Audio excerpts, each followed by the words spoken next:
Salut à tous, bienvenue. Si vous nous rejoignez, j'espère que vous allez apprécier l'Alia Story de David Guillaume Deniel. Ici présent, il est commercial senior indépendant dans la cybersécurité. Rien que ça. Salut David. Salut Cathy. Comment ça va ?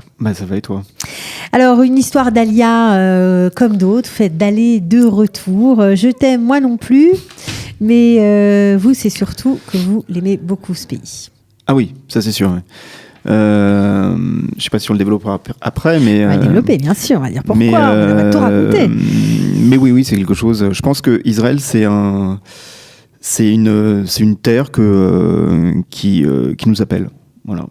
Alors, une terre qui vous appelle et vous avez été apparemment appelé, bien que ce sentiment, vous l'avez quand même éprouvé assez tôt, en 2005. Une tragédie de la vie, vous avez perdu votre grand-mère qui vous a élevé. Oui, la mort de ma mère, oui. Voilà, depuis l'âge de 13 ans. Correct. Voilà, et donc, alors que vous n'étiez pas tellement pratiquant, même pas du tout. Un juif de Kippour, traditionnaliste, oui, un juif de Kippour. Un juif de Kippour, c'est ça. Ouais. Vous avez éprouvé le besoin de vous rapprocher de la religion juive. Exactement. C'est exactement ça. Pourquoi ? Parce que votre grand-mère n'était pas pratiquante non plus, mais c'était... Alors ça, c'est assez particulier parce que je pense, en discutant, c'est un peu ce qui arrive à toutes les familles, juives. Enfin, peut-être pas forcément toutes, mais on a tous dans notre famille des rabbins, des grands rabbins, des dayanim, voilà, ça, des petits rabbins, aussi. Des petits rabbins. Aussi très performant, mais nous, c'est vrai que on a une partie de la famille qui, tout en restant sioniste, s'est un peu intégrée dans la société française. Et ma grand-mère était le liant de toute notre famille. La gardienne des traditions, on va dire. La gardienne voilà, c'est ça, la gardienne des traditions, où tout le monde se rassemblait pour toutes les fêtes. Et on faisait toutes les fêtes. Vous n'étiez pas seulement juif de Kippour, alors ? Non. Ah bah mais bon, disons que c'était plus, on va dire, une façon d'être en famille. Ça ne voulait pas dire grand-chose pour vous, à part ça. Vous n'avez pas le... c'est ça ou je me trompe ? C'était des marqueurs. Des marqueurs, voilà. C'était des marqueurs. C'était pas forcément c'était pas forcément des repères d'une vie de tous les jours. Parce qu'en fait, on s'aperçoit que lorsque l'on pratique, on s'aperçoit qu'en fait, c'est un tout. Mm-hmm. Et on vit au rythme des téfilins, des fêtes, etc. Okay. Tandis que c'est vrai que quand on prend un peu plus de recul, ce sont des marqueurs où en fait, on se dit tiens, c'est vrai, je suis juif parce que tiens, il y a Pessah, tiens, c'est vrai, je suis juif parce qu'il y a Kippour. C'était des petits rappels, quoi. Ce sont des marqueurs. Mais bon, voilà, la différence est là, oui. Alors après le décès de votre grand-mère, vous faites Chouva, carrément. Ouais. Ça veut dire quoi ? Ça veut dire fréquenter une synagogue, ça veut dire s'habiller comme les personnes de la communauté, ça veut dire participer aux fêtes de la communauté, ça veut dire être pratiquer, tout simplement. Ok, vous étudiez ? Bien sûr. Vous mettez à étudier aussi. Alors, est-ce que vous aviez déjà en tête de partir en Israël ? Est-ce que c'était devenu, avec votre rapprochement de la pratique, comme une évidence ? Alors, comme ça, non. Avec du recul, en fait... ça a démarré là ? Ça a démarré là parce qu'en fait, j'ai des tantes qui faisaient partie de la Shomerat Saïr, des oncles qui sont venus ici dans des kibboutz, qui ont vécu dans des kibboutz, qui se sont... donc on a un sionisme en fait qui est très présent dans la famille. Qui est hyper présent dans la famille, même si les personnes ne sont pas pratiquantes, dès qu'on parle d'Israël, même si elles sont très très loin de toutes ces questions, elles se sentent concernées. Donc en fait c'était latent. Je vais dire, c'était latent, et effectivement, c'est en venant que en vacances, tout simplement, que c'est devenu de plus en plus évident. Et dont un jour où je suis venu pour un training de Krav Maga, parce que je m'étais mis aussi au Krav Maga, okay. Voilà. Et vous êtes tombé Fou d'amour. Oui, en fait, un choc. Oui, c'est ça. C'est qu'en fait, je suis monté. On est monté à Masada, et à Masada, pour la première fois, j'ai senti un air et j'ai eu l'impression d'avoir vécu. D'avoir vécu à Masada. C'est très bizarre. Ce qui est bizarre parce qu'effectivement, on en a discuté un petit peu avant et ça ne m'est pas arrivé ailleurs. C'est le seul endroit. Ouais. Et vous, à chaque fois que vous y retournez, vous avez le même sentiment. À chaque fois. Que vous connaissez les pierres, les machins, c'est assez. C'est assez saisissant, oui, effectivement. Non, c'est bon, voilà, c'est ça, c'est Masada. Il y en a, ça doit être. Il y en a, c'est certainement Jérusalem. Mais moi, c'est spécial. D'accord. Donc, vous êtes dans une démarche finalement d'Alia. Vous dites que vous allez vivre dans un endroit, peut-être dans un kibbutz ou peut-être dans les Shtachim. Vous essayez de faire des démarches qui n'aboutissent pas. Complètement. C'est un peu bizarre, mais si vous étiez, il y avait un programme qui devait se faire. Finalement, ça ne se fait pas. Et donc, à ce moment-là, où vous êtes en train de vous dire que non, vous n'irez pas en Israël, eh bien, vous avez une opportunité de travail à Toronto. Oui, tout à fait. En fait, en plus, j'avais de la famille qui était religieuse. Racide à Montréal et Canada, voilà, au Canada. Et j'ai eu une opportunité de partir parce que bon, ça fait un peu.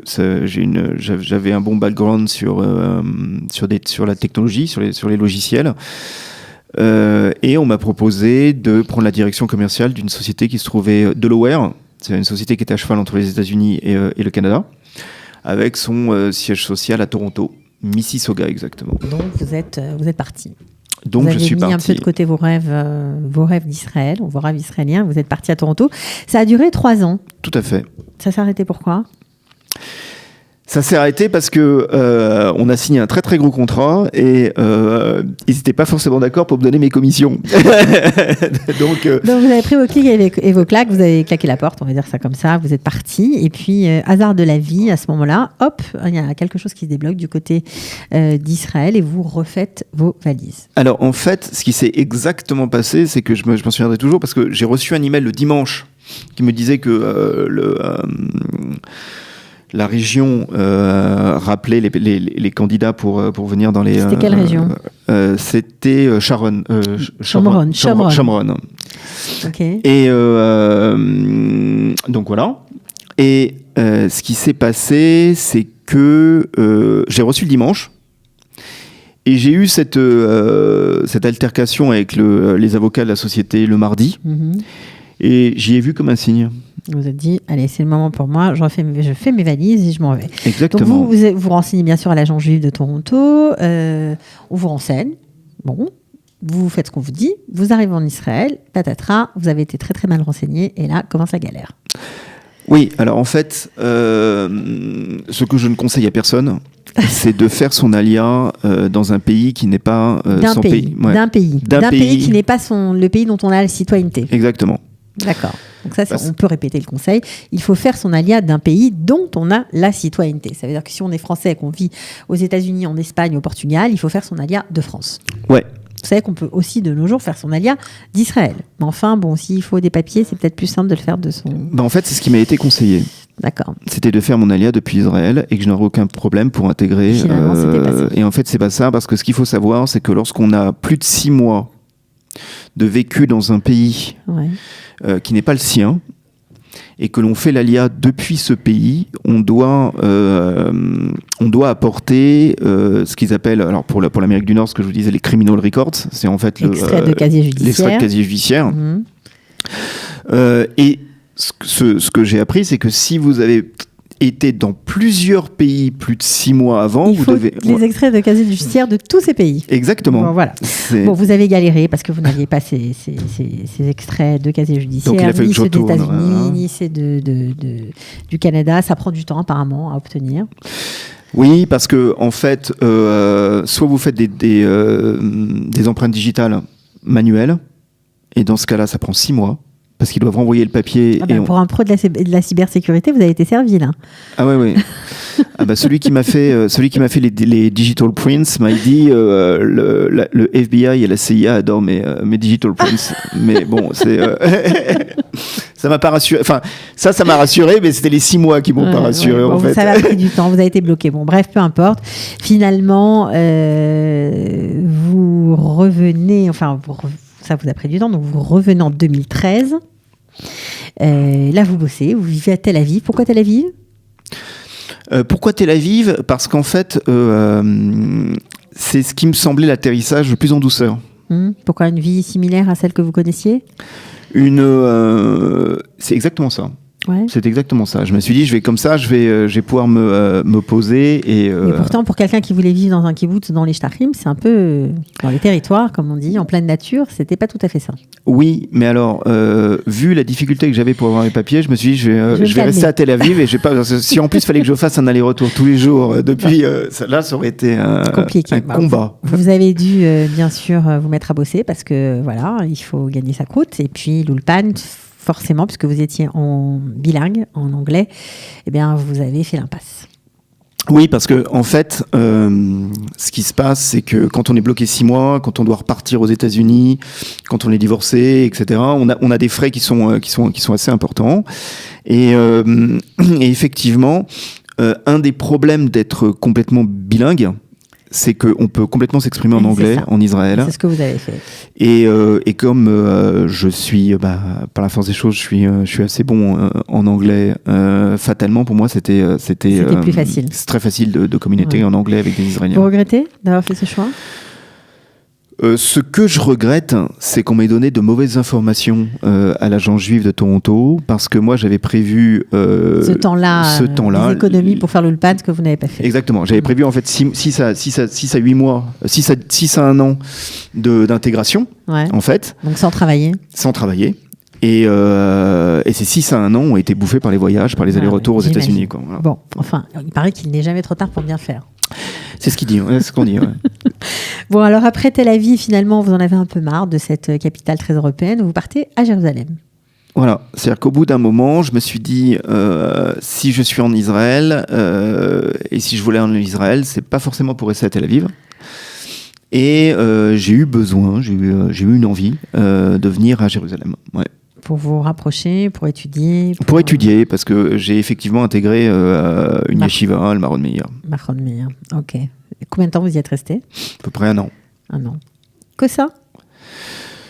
J'étudiais le matin et je travaillais l'après-midi. Oui. D'accord. C'était une expérience, j'imagine, assez hors norme pour vous, enrichissante ? C'est exceptionnel. Ouais. Assez exceptionnel. Moi, je conseille à toutes les personnes qui ont une fibre pour le judaïsme et qui veulent s'intégrer en Israël, d'aller dans des yeshivas comme le Maron Meir, qui permet un retour de l'étude. Et surtout de comprendre quelle est la vie en collectivité, la vie israélienne, la vie de communauté. Pourquoi on est là aussi ?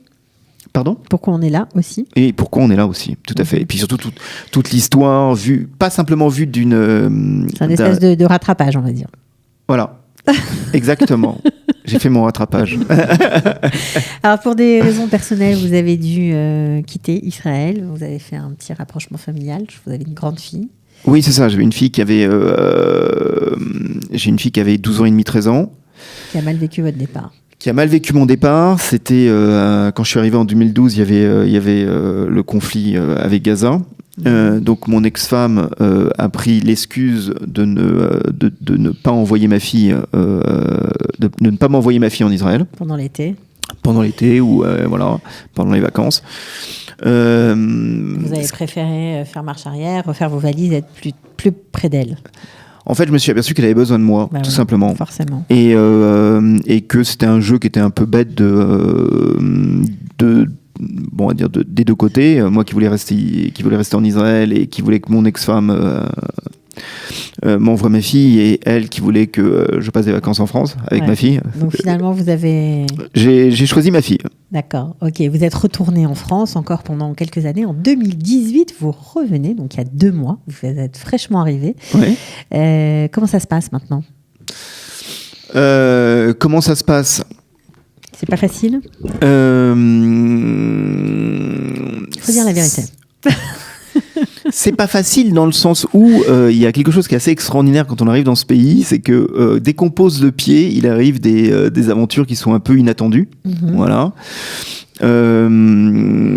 Donc c'est vrai que c'est difficile, mais en fait je discutais avec un ami avant le Shabbat il y a 3 semaines, et il me disait oui, mais si tu n'étais pas parti, tu ne connaîtrais pas le plaisir que tu as actuellement de revenir. Et en fait, c'est tellement un bonheur, c'est tellement une joie pour moi de revenir en Israël, qu'en fait tous ces aléas qui Bezrat Hashem se termineront bientôt. Parce que vous continuez à travailler avec la France aujourd'hui. On continue à travailler avec la France, et en fait on a des délais qui sont incompressibles à l'intérieur des entreprises. Des délais de quoi ? Des délais de paiement, vous voulez dire ? Des délais de paiement, des délais de décision, voilà, exactement. Et puis, comme vous parliez de cybersécurité, il y a des délais d'homologation, des choses comme ça. Donc en fait, on a des surprises, des inattendus sur les deals que l'on espère ou que l'on pensait réaliser. Ouais, donc c'est pas facile. C'est pas facile, ouais. C'est pas facile. De gérer les imprévus, on va dire. De gérer les imprévus, exactement. Ok, mais sans regret. Ah, mais aucun regret. Sans regret. Vous restez à Jérusalem ? Je ne sais pas. Vous posez la question. Ouais. Parce que, ayant connu Tel Aviv, j'ai un peu connu Netanya, Jérusalem, j'ai fait un petit tour dans les Shtarim. Il y a autre chose, en fait. Vous cherchez encore l'endroit qui vous conviendra le mieux pour vous installer définitivement ? Exactement, ouais, tout à fait. Je sais que c'est en Israël, donc déjà c'est bien. Maintenant, est-ce que c'est un peu plus du côté de Tel Aviv ? Est-ce que c'est un peu plus au nord, au sud ? Vous êtes ouvert à toutes les éventualités apparemment ? Je suis ouvert à l'endroit où je m'en sentirais bien. D'accord. Et comme je vous ai dit tout à l'heure, mettre une tente sur Masada, ça se verra. Donc Masada, ça c'est déjà pris, ça va pas être possible. Ouais. Bon, en tout cas, on vous souhaite de trouver tout simplement la ville, l'endroit, l'environnement, voilà, qui vous conviendra le mieux pour, comme on dit, les Tiachev Baaretz, pour vous enraciner dans la terre d'Israël. Batzlacha, bonne chance pour la suite, voilà, et merci d'être venu nous raconter votre parcours. Merci à bientôt. Beaucoup, Cathy. Ciao. Au revoir.